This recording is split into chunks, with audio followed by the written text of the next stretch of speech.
Eu queria que você abrisse a palavra de Deus em Lucas, capítulo 1.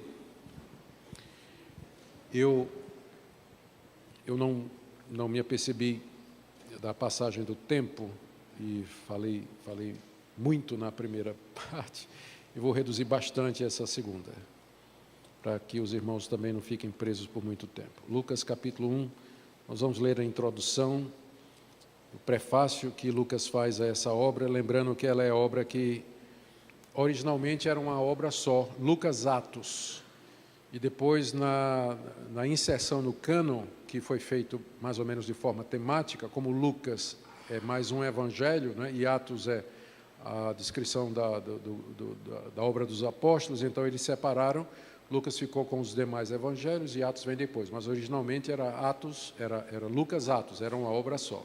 E o prefácio aqui vale para as duas. Vamos ler do verso 1 até o verso 4. Visto que muitos houve que empreenderam uma narração coordenada dos fatos que entre nós se realizaram, conforme nos transmitiram os que desde o princípio foram deles testemunhas oculares e ministros da palavra, igualmente a mim me pareceu bem, depois de acurada investigação de tudo, desde sua origem, dar-te por escrito, excelentíssimo Teófilo, uma exposição em ordem, para que tenhas plena certeza das verdades em que fostes instruído. Queridos, nós estamos falando aqui, nosso tema é somente a Escritura. É um slogan que expressa a reação dos reformados contra aquele conceito de revelação contínua da Igreja Católica e o rompimento deles com a autoridade, infalibilidade papal e hierarquia da Igreja Católica. Nós vimos que, por sola Escritura, eles queriam dizer que a Escritura é a única regra de fé e prática e que era o juízo final, o juiz final em toda discussão e que Deus nos fala através dela e somente através dela. Os reformadores também insistiram que, como palavra de Deus, a Bíblia era inspirada, infalível e inerrante e, portanto, totalmente confiável. Juntamente com o conceito de sola Escritura, nós temos que desdobrá-lo para o conceito da sua inspiração, autoridade e, portanto, confiabilidade. Quando os católicos perceberam, a Contra-Reforma percebeu que os reformadores estavam desenvolvendo o conceito de sola Escritura, eles vieram com o seguinte argumento: os reformadores rejeitaram um papa de carne e adotaram um papa de papel, porque eles transferiram para a Bíblia os atributos do papa. O papa era infalível, autoritativo e era a última palavra na igreja. Os reformadores pegaram esses três conceitos e transferiram para a Bíblia. Então, zombeteiramente, eles disseram que a gente trocou o Papa por um Papa de papel. A Bíblia é o nosso Papa de papel, eles disseram, não é? Eles não estão totalmente errados. Na verdade, os reformadores não transferiram esses conceitos do Papa para a Escritura. Eles resgataram essas características que o Papa havia se apropriado indevidamente, com isso diminuindo a autoridade da Escritura. Então, eles resgataram esses conceitos e os colocaram onde deveria estar. A maior autoridade na Igreja não é o Papa, mas a Escritura. O Papa não é infalível, a Escritura é infalível. O Papa não é autoritativo, mas a Escritura é autoritativa. Então, vejam como é importante esses conceitos andarem juntos, o conceito de sola Escritura, junto com o conceito da infalibilidade, inerrância e autoridade da palavra de Deus. O meu objetivo nessa segunda palestra é demonstrar esse ponto de que nós podemos confiar nas Escrituras a partir da composição do Evangelho de Lucas e, a partir daí, fazer uma aplicação para a Escritura toda. No final, são alguns argumentos que eu vou usar e no final eu usarei um que você já pode estar respondendo aqui na sua cabeça: eu creio que a Bíblia, eu posso confiar na Bíblia porque eu sei que ela é a palavra infalível de Deus. Mas a princípio eu quero trazer alguns outros argumentos em favor desse ponto, antes de nós chegarmos naquilo que vai ser meu último ponto, de que a Escritura se impõe como palavra de Deus e que esse é o argumento final. Então, vamos partindo aqui do que Lucas escreveu, desenvolver esses pontos. Primeiro, lembrando que é o Evangelho de Lucas. Ele é um dos 4 evangelhos que nós temos na Bíblia e um dos 3 sinóticos. A palavra evangelho, como vocês sabem, significa boa notícia, boa nova. e, portanto, fala das boas e alegres notícias de que Deus em Cristo Jesus salva pecadores, por isso é que é chamado de Evangelho. E é chamado de Evangelho sinótico porque Lucas é considerado um dos 3 evangelhos sinóticos, porque a palavra sinótico no grego significa uma visão conjunta, você vê a mesma coisa juntamente. Uma vez que ele, Lucas, Mateus e Marcos olham para a obra de Jesus, a vida de Jesus, praticamente dizendo a mesma coisa, eles são chamados de sinóticos. João, como a gente sabe, ele é bastante diferente dos 3 sinóticos. Ele usa outra estrutura, segue uma outra cronologia, a linguagem é bem diferente. Muito material de João não está nos sinóticos. Os sinóticos, eles se sobrepõem em cerca de 80% a 85%. A sobreposição de João para os sinóticos é bem menos do que isso. Então, por isso que Lucas está entre os chamados de evangelhos sinóticos. Lembrar que os evangelhos não são biografias, mas eles são uma mensagem com base em relatos escolhidos de fatos acontecidos com Jesus. É importante dizer isso, porque às vezes a gente pensa que o Evangelho é uma biografia de Jesus. Não é. Uma biografia no sentido estrito procura biografar, procura narrar os fatos do biografado, a respeito do biografado, que começam com seu nascimento até sua morte. Mas há grandes lacunas nos evangelhos, por exemplo, onde é que Jesus viveu dos 12 aos 30 anos, o que é que ele fez nesse período. Então, há muitas lacunas, né? Os evangelhos focam nos 3 anos de ministério de Jesus e dentro desses 3 anos, particularmente na última semana. Então, os evangelhos não são uma biografia no sentido estrito, mas eles são uma exposição dos fatos acontecidos com a pessoa de Jesus de Nazaré e a implicação deles. E no caso de Lucas, isso continua na obra número 2, no volume 2, que é o livro de Atos, né? O Evangelho de Lucas foi escrito por um médico não judeu convertido de Antioquia, isso é a informação que nos dá Eusébio, e que foi companheiro de Paulo. E a gente sabe disso porque no livro de Atos, em várias das sessões, ele utiliza nós. E nós fomos impedidos pelo Espírito Santo de ir para tal região, e lá chegando, fomos a um lugar na beira-mar, encontramos umas mulheres e tal. Então essas sessões, chamadas sessões nós, que tem no livro de Atos, mostram que o autor acompanhou o apóstolo Paulo em diversos episódios que ele narra. Então, o consenso do cristianismo histórico é que nós estamos falando aqui de Lucas, que é mencionado em algumas das cartas de Paulo como sendo o médico amado e companheiro dele. Lucas diz que escreveu essa obra para uma pessoa chamada Teófilo. Nós acreditamos que isso foi feito em meados dos anos 60. Teófilo, diz aí o verso 3, era um nobre romano, porque Lucas se dirige a ele como excelentíssimo Teófilo. Excelentíssimo você vai encontrar nos escritos de Lucas, é uma designação do ofício ou da importância da pessoa. Por exemplo, Lucas se refere a Festo como sendo excelentíssimo Festo, excelentíssimo Félix. Então, e eles eram nobres, eram da realeza e tinham uma posição de autoridade. Então, Teófilo era provavelmente alguém da nobreza, alguém de posses, que havia se convertido a Cristo.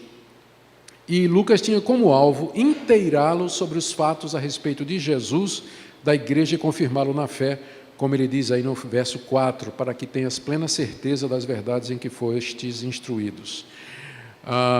Lucas diz que vai fazer isso descrevendo por ordem os fatos relacionados com o nascimento, vida e morte de Cristo. O método de Lucas, o plano dele é fazer isso e mostrar o cumprimento das profecias do Antigo Testamento e como o reino de Deus chegou através desses fatos. Alguém já perguntou por que Lucas teria um trabalho tão grande para ajudar um novo convertido? Porque a obra é dedicada a Teófilo. A resposta possível é que Teófilo, sendo um nobre e uma pessoa de posses, ao receber o manuscrito, ele teria condições de mandar copiar e espalhar aquilo ali. Então, essa seria a estratégia de Lucas, né? Porque nós sabemos que livros naquela época não eram tão baratos como os livros do nosso irmão Laurete.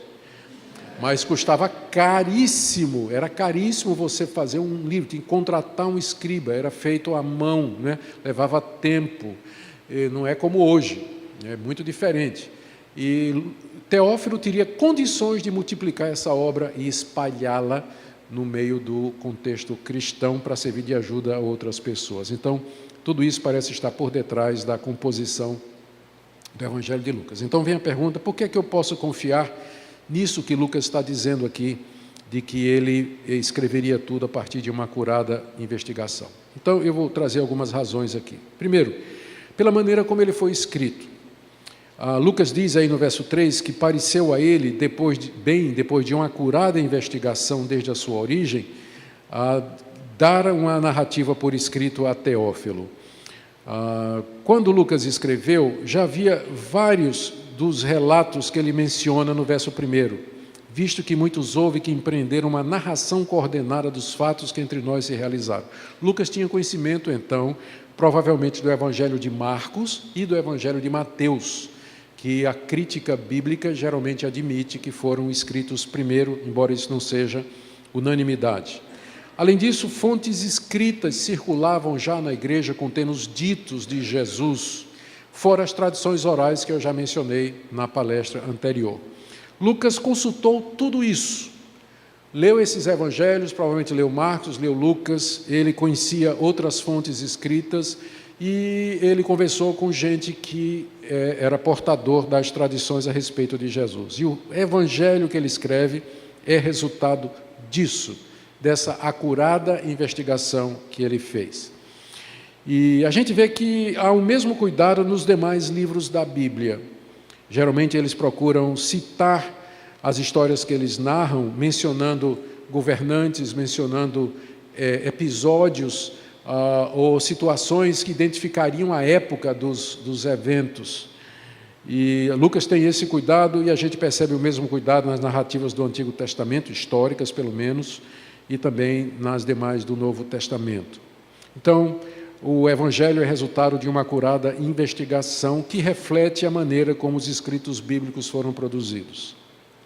A melhor maneira de você ver isso é quando você faz uma comparação de Lucas e dos demais evangelhos canônicos com os evangelhos apócrifos. Eu dou um curso no Centro de Pós-Graduação Andrew Jumper, onde o reverendo Leandro é professor também, e o curso é sobre evangelhos apócrifos. E logo no primeiro dia, os alunos perguntam, por que é que a igreja reconheceu somente 4 evangelhos quando havia dezenas de evangelhos circulando. E aí eu dou para eles lerem a Bíblia Apócrifa. É uma publicação dos evangelhos apócrifos, está em português. Eu digo, leiam e respondam por vocês mesmos. Basta você ler os evangelhos apócrifos e você vai ver a diferença marcante e acentuada entre a qualidade, a sobriedade, a precisão, a clareza da narrativa dos evangelhos canônicos quando comparados com os evangelhos apócrifos. Mesmo que a igreja cristã não tivesse outra razão, a não ser a apostolicidade e a chamada harmonia com a regra de fé, bastaria esse critério para eles verem a qualidade inferior dos evangelhos apócrifos e rejeitá-los e não querê-los no cânon. Então, essa acurada investigação reflete a seriedade do autor. Segundo as fontes que ele usou, Lucas se refere aí no verso 1 aos fatos que entre nós se realizaram. Ou seja, ele está se baseando em fatos históricos, não eram invenções. E quando ele usa o termo se realizaram, a palavra realizar aí, na verdade, é se cumprir. Tanto é que a revista e corrigida, ela traz se cumprir. Lucas diz que eram, na verdade, os fatos que ele vai narrar eram cumprimento de antigas promessas, assim fazendo uma conexão entre aquilo que ele está escrevendo e as escrituras que já eram aceitas, que eram as escrituras do Antigo Testamento. Ele propõe que o que ele vai dizer está em continuidade com a autoridade das escrituras do Antigo Testamento, reclamando a autoridade, então, para si mesmo. Ele diz no verso 2 que esses fatos foram testemunhados, foram presenciados. Verso 2, conforme nos transmitiram os que desde o princípio foram deles testemunhas oculares e ministros da palavra. Aqui ele se refere aos 12, já Matias substituindo Judas. Os 12 apóstolos foram testemunhas de todas aquelas coisas. Lucas andou com pelo menos 2 desses apóstolos, com certeza o apóstolo Paulo, talvez o apóstolo Pedro, talvez outros apóstolos também com os quais ele mantinha comunicação. Ele diz que essas pessoas transmitiram aquilo que elas viram. A palavra transmitir, que é usada aqui, a palavra grega, o termo técnico para tradição, é a transmissão de um conhecimento que tem que ser recebido autoritativamente. E diz que essas pessoas eram ministros da palavra de Deus. A referência é aos apóstolos e às pessoas mais próximas do círculo apostólico, razão pela qual o Evangelho de Lucas foi aceito, foi reconhecido como canônico, né, por conta da sua proximidade ao círculo apostólico. Ele não era apóstolo, Lucas, mas ele andou no meio dos apóstolos e obteve as suas informações do círculo apostólico. Lucas ouviu, leu, talvez entrevistou, e por isso foi reconhecido e colocado no cânon. Em contraste, como eu disse, outros evangelhos foram rejeitados mais tarde. Evangelho de Pedro, Evangelho de Tomé, Evangelho dos Hebreus, Evangelho de Judas, dos Ebionitas e, pasmem, até o Evangelho de Nicodemos. Os demais livros da Bíblia, eles revelam também, a gente percebe que eles se baseiam sempre em escritura anterior. O que eu quis dizer é que Lucas escreveu baseado em escritura. As fontes ou eram os apóstolos ou os relatos que já circulavam autoritativamente. E ele diz que ele faz isso para mostrar os fatos que se cumpriram, relacionando assim com as profecias do Antigo Testamento. A gente percebe essa mesma coisa no processo da formação da Escritura no geral. Por exemplo, no Antigo Testamento, os escritos, que é o nome que se dá à divisão do cânon hebraico, que se refere aos livros poéticos, como Salmos, Eclesiastes, Provérbios, eles refletem os livros históricos e o Pentateuco. Eles se baseiam nisso aí. O homem sábio dos livros poéticos, ou de sabedoria, é o homem que vive de acordo com o que Deus revelou na Torá, na sua lei. Então, há essa relação. Os profetas, os livros dos profetas, por sua vez, também se baseiam no Pentateuco. A função do profeta não era tanto anunciar o futuro da nação de Israel e do que Deus ia fazer no mundo, mas chamar o povo de Deus à obediência à Torá, a lei revelada em Moisés. Então há essa intertextualidade, essa interdependência na formação do Antigo Testamento. No Novo Testamento é a mesma coisa. As cartas, tanto de Paulo como dos outros, refletem o conteúdo dos evangelhos, explicam o evangelho, a vida e obra de Jesus Cristo. E já o Apocalipse, por sua vez, reflete tanto o Antigo Testamento como também o ensino de Jesus e dos apóstolos no Novo. Ou seja, essas obras, elas não foram escritas de maneira aleatória, sem sentido, elas não surgiram, pipocaram assim espontaneamente, mas elas seguem um plano, elas seguem um propósito, elas estão interligadas. Daí a gente pode falar da unidade, da coerência e da harmonia da mensagem da Bíblia. Embora os livros são produzidos num período de cerca de 2.500 anos por autores diferentes, em línguas diferentes, grego, hebraico e aramaico, vivendo em locais diferentes, há, contudo, uma unidade, uma harmonia na mensagem central desses livros, dando coesão, escopo, sentido e um significado único à coleção dos 66 livros. Por quê? Exatamente pelo que nós vemos em Lucas, o cuidado de, ao escrever, ele refletir as fontes anteriores, ele na origem, e se basear no que havia sido escrito antes. Mais uma razão pela qual nós podemos, então, confiar na palavra de Deus. A terceira razão é o motivo pelo qual o Evangelho foi escrito. Você talvez não entenda, não perceba a conexão, mas eu vou explicar. Vou explicar trazendo aqui um episódio em que um professor liberal, um erudito em literatura hebraica do século XVIII, bastante liberal, chamado Hermann Reimarus, ele disse o seguinte: os discípulos roubaram o corpo de Jesus e inventaram sua ressurreição porque não queriam voltar a trabalhar. Ele dizia o seguinte: ele não acreditava em ressurreição, não acreditava na inspiração da Bíblia, e ele estava querendo achar uma explicação para o fenômeno do Evangelho, do cristianismo. Qual a origem do cristianismo, já que não tem ressurreição, não tem milagre, não tem inspiração, mas como explicar a origem do cristianismo? Como aquilo que começou com um grupo, o que moveu aquelas pessoas? a dizer que Jesus tinha ressuscitado dos mortos. Então eles disseram o seguinte: Jesus de fato existiu, ele era um pregador ambulante, que fez discípulos que andavam com ele. E a maioria desses discípulos eram pescadores. E aí, como eles estavam seguindo Jesus, não podiam mais pescar. Eles viviam de quê? Da bolsa, que inclusive o tesoureiro era Judas, né? Não quero com isso dizer nada sobre os demais tesoureiros hoje. Mas Judas era o tesoureiro do colégio apostólico. Então, como é que eles viviam? Viviam das ofertas que eram lançadas na bolsa. Quando Jesus morreu, os 12 perderam a fonte de renda. Como é que vamos viver agora? De onde é que vamos tirar dinheiro? Durante 3 anos a gente viveu das ofertas por conta de Jesus, mas agora ele morreu, né, secou a fonte. Aí alguém teve a brilhante ideia: e se a gente inventar que ele ressuscitou? A gente continua o projeto Jesus. O pessoal vai continuar contribuindo, só que agora a gente vai dizer que ele ressuscitou. Então, era isso que Rei Mários estava dizendo, que os evangelhos, eles refletem a loucura translocada, né? O pessoal, na tentativa de continuar a manter a figura de Jesus no cenário com propósitos financeiros. É claro que Rei Mários não explica como é que eles estavam dispostos a morrer por uma mentira, né? Que todos eles, quase todos eles, morreram martirizados exatamente por afirmar isso. Dificilmente uma pessoa vai morrer por uma mentira que ele sabe que inventou, especialmente se tiver um leão olhando para ele na arena, né? Especialmente se tiver um leão olhando para ele na arena, né? Então, todo mundo acredita nas suas mentiras até a hora que o pitbull pula a cerca, né? Pitbull pulou a cerca, só vale a verdade. Então, mas aí vocês percebem o ataque que é feito.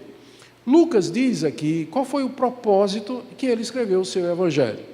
Ele diz no final, ele diz no verso 4, que o objetivo que ele escreve era para que Teófilo tivesse plena certeza das verdades em que ele foi instruído. E essa é a razão pela qual não somente o evangelho de Lucas, mas toda a literatura do Novo Testamento foi produzida. Os escritos cristãos, eles nasceram da necessidade que os apóstolos e os primeiros líderes, obreiros e pastores tiveram para discipular os novos convertidos, responder aos ataques dos judeus e dos pagãos, esclarecer a sua fé e, com frequência, substituir a presença dos apóstolos. Os apóstolos não podiam estar em todo lugar, em todo tempo. Então, o que eles faziam? Escreviam uma carta, e essa carta era lida na igreja, e aquilo que estava escrito equivalia à palavra do apóstolo, e era para ser recebido com autoridade, como se o próprio apóstolo estivesse lá. Então, esses livros todos foram escritos com esse objetivo. Ninguém estava ganhando dinheiro com isso. O apóstolo Paulo, na verdade, se Paulo entrou nisso atrás de dinheiro, foi a maior furada que ele deu na vida dele, um erro estratégico, porque onde Paulo passava, ele apanhava, era preso, escorraçado, expulsado da cidade, depois de levar 40 varadas menos uma. É que ele contava às vezes, né? Ficava contando, 1, 2, né? Faltou uma, né? Acho que ele não dizia isso, não. Mas não tinha essa motivação. Então, toda a literatura do Novo Testamento, ela foi produzida com esse propósito, eles não tinham nada a ganhar. Portanto, a motivação é importante para nós.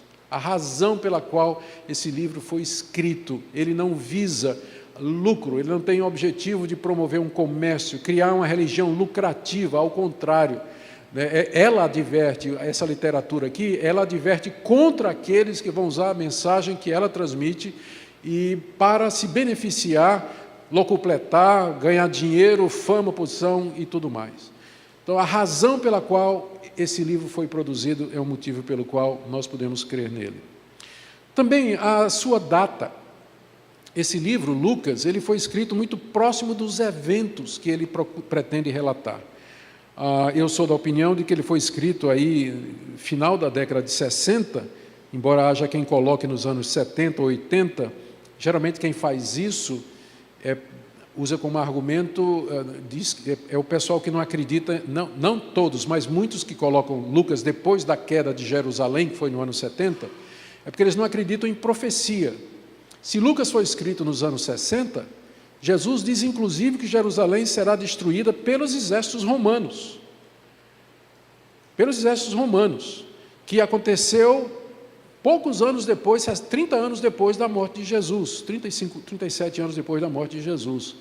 Então, como eles não acreditam em profecia, muito menos que Jesus podia ter previsto que, ou predito que Jerusalém seria destruída pelos exércitos romanos, eles têm que colocar a formação do Evangelho de Lucas depois da queda de Jerusalém, quando então já se sabia que Jerusalém tinha caído pela invasão romana, e colocou isso na boca de Jesus, como se Jesus tivesse profetizado, isso se chama vaticínio ex evento, ou seja, um vaticínio que foi feito depois que o evento aconteceu. Eu não vejo, como eu creio em profecia, creio que Jesus era profeta da parte de Deus e que ele podia anunciar o futuro, eu não tenho dificuldade nenhuma em colocar o Evangelho de Lucas antes da destruição de Jerusalém. E se esse ponto é verdadeiro, então Lucas está muito próximo dos eventos que ele está narrando, muito próximo. A ponto dele dizer que havia testemunhas vivas. Ele está dizendo que ele conversou com gente que presenciou os fatos que ele vai narrar aqui. Os judeus poderiam mostrar facilmente o corpo de Jesus, se Jesus não ressuscitou, os judeus poderiam mostrar o corpo de Jesus e acabar com a mentira e a invenção dos cristãos. Mas o túmulo continua vazio até o dia de hoje. Nunca produziu-se a prova fatal contra a doutrina da ressurreição, que seria apresentar o corpo de Jesus. Alguns acham, especialmente o pessoal que não gosta de doutrina, que eles não interessa para eles essa questão de ressurreição, não. O que importa é que você tenha uma relação com Cristo, mística. O Evangelho é uma pessoa, nós não precisamos de doutrina. Vocês já ouviram isso? Nós precisamos só de Cristo, crer em Cristo. Você tem um relacionamento com Cristo. Sim, mas se Cristo ressuscitou, você está tendo uma relação com um cadáver, né? Então você precisa sim de doutrina. Você precisa de crer na doutrina da ressurreição para poder dizer que você tem um relacionamento com Cristo. Senão você está tendo um relacionamento com um cadáver, um esqueleto dessa altura, ou então pó, em algum que está lá perdido em algum lugar, alguma catacumba lá da Palestina. Mas então, Lucas diz que tinha gente que tinha testemunhado a morte e a ressurreição de Cristo Jesus e que poderia facilmente ser procurado e confirmar aquilo tudo que ele está dizendo. Fazia pouco tempo para a admissão de lendas. Todo o Novo Testamento foi escrito cerca de 35 a 40 anos após os fatos. Aliás, quando eu estou falando aqui do Novo Testamento, não estou falando de Lucas, não. Todo o Novo Testamento, provavelmente com exceção da literatura joanina, foi escrita cerca de 40 a 50 anos após os fatos acontecidos. Não, aqui inclui João também. Muito próximo dos eventos, porque algumas pessoas vão dizer que muito da literatura aqui é fruto da imaginação criativa da igreja, que a igreja começou a inventar fatos e atribuir a Jesus, de maneira que criou-se lendas, histórias, e o que você tem nos evangelhos e no Novo Testamento não é o Jesus da história, mas o Cristo da fé. O que você encontra nos evangelhos é o Jesus imaginado, é o Cristo imaginado pelos discípulos e não o Jesus que realmente existiu. A resposta que nós damos para isso é que, comparando esse processo com outros processos históricos, a formação do Novo Testamento está muito próximo dos fatos para permitir, não teria tempo para permitir a imaginação criativa da igreja criar lendas, histórias que depois viessem a ser acreditadas como verdadeiras, porque as testemunhas oculares ainda estavam vivas e elas podiam com facilidade desmentir todas essas histórias que então estariam circulando. Então, a datação do Evangelho de Lucas e também de todo o Novo Testamento nos ajuda a ter confiança nisso. Além disso, não só outros livros da Bíblia falam das mesmas coisas de Lucas. Aqui, no caso, estou voltando aqui para a autenticidade e a confiabilidade de Lucas, não é? Ele diz no verso 1 que houve muitos que empreenderam uma narração coordenada dos fatos que entre nós se realizaram. Aqui ele está falando dos outros evangelhos. É interessante você seguir o seguinte raciocínio. Você tem 3 evangelhos. Como é que eles surgiram? Até hoje isso é motivo de debate. Qualquer que seja a forma como eles surgiram, é interessante o seguinte fato. Eles não podem ter sido uma combinação dos discípulos, como dizem esses caras aí, que os discípulos resolveram inventar uma história para poder continuar ganhando dinheiro com Jesus. Porque tem muitas diferenças entre eles. Não pode ter sido uma coisa combinada. Porque às vezes a mesma história é contada diferente. Pensa, por exemplo, na história da cura do cego de Jericó. Um evangelho diz que Jesus curou um cego na entrada, o outro evangelho diz que ele curou 2 cegos na entrada, e o outro evangelho diz que ele curou o cego na saída. Então, se fosse combinado, foi muito mal combinado. Não é porque e aí estou contando só uma, mas eu posso dizer, inclusive no relato da ressurreição, que às vezes é difícil você harmonizar a sequência exata, porque eles eles têm detalhes que um não bate com o outro, não bate. Então não pode ter sido uma coisa combinada. Mas por outro lado, esses evangelhos não podem ter surgido assim, isolados, porque como alguns dizem, Mateus foi resultado da comunidade mateana, que se formou por influência do apóstolo, e então tinha suas próprias tradições, enquanto que a comunidade joanina produziu a ideia de que os evangelhos são fruto do pensamento de comunidades ligadas a esses grandes nomes e que surgiram sem nada a ver, inventaram essas histórias. Mas aí também como explicar a semelhança entre eles? Porque às vezes o relato é idêntico, inclusive na escolha de palavras, a sequência histórica que acontece em muitas partes é absolutamente igual. Como explicar a semelhança entre eles se eles foram escritos por comunidades diferentes, dispersas, que não tinham comunicação entre si? Só tem uma resposta. Os evangelhos são resultado do testemunho ocular de pessoas que narraram a mesma história, mas de perspectivas diferentes. A gente sabe como é isso. Se acontecer um acidente em frente à igreja aí, e a gente for lá para ver, e depois um repórter sair entrevistando, vão estar relatando o mesmo fato, mas um vai dar detalhes que o outro não viu, ou que não soube, e no final complementa tudo. Por isso que Deus nos deu 4 evangelhos e não um só, para que na riqueza e na diversidade deles a gente tivesse um quadro mais amplo do complexo evento da vinda de Cristo, sua morte, da sua ressurreição. Então, a presença de testemunhas oculares na formação do Evangelho de Lucas e dos demais evangelhos e no resto do Novo Testamento é a melhor explicação para a sua diversidade e para a sua unidade na mensagem. A última coisa que eu queria dizer aqui para vocês, o último argumento, porque você pode confiar nesse livro, eu diria o seguinte: leia e verifique por você mesmo. Todo mundo conhece a história do famoso Lee Strobel. Strobel era um jornalista ateu, ele tinha um mestrado em Direito na Universidade de Yale, e a mulher dele se converteu. Imagine agora o rolo, né? O cara ateu, né? Catedrático da Universidade de Yale, e a mulher ateia se converteu a Cristo. E ele resolveu pesquisar o cristianismo com o fim de destruir a fé da esposa, para mostrar à esposa que ela estava errada, que o cristianismo é errado. Ele começou a investigar o que os evangelhos diziam e converteu-se depois de 2 anos de pesquisa. Converteu-se depois. Hoje ele é um dos maiores apologetas que nós temos no cenário evangélico americano. Ele é bem conhecido e o livro que o tornou famoso foi The Case for Jesus, ou seja, uma defesa a respeito de Jesus. Foi um livro que o jogou no cenário acadêmico evangélico, foi, inclusive best-seller no New York Times, faz tempo que ele fez isso, não é? Estou falando aqui da década de 60, mais ou menos. E ele continua até hoje, ativo ainda, já está idoso, mas ainda publicando muita coisa. O livro de Atos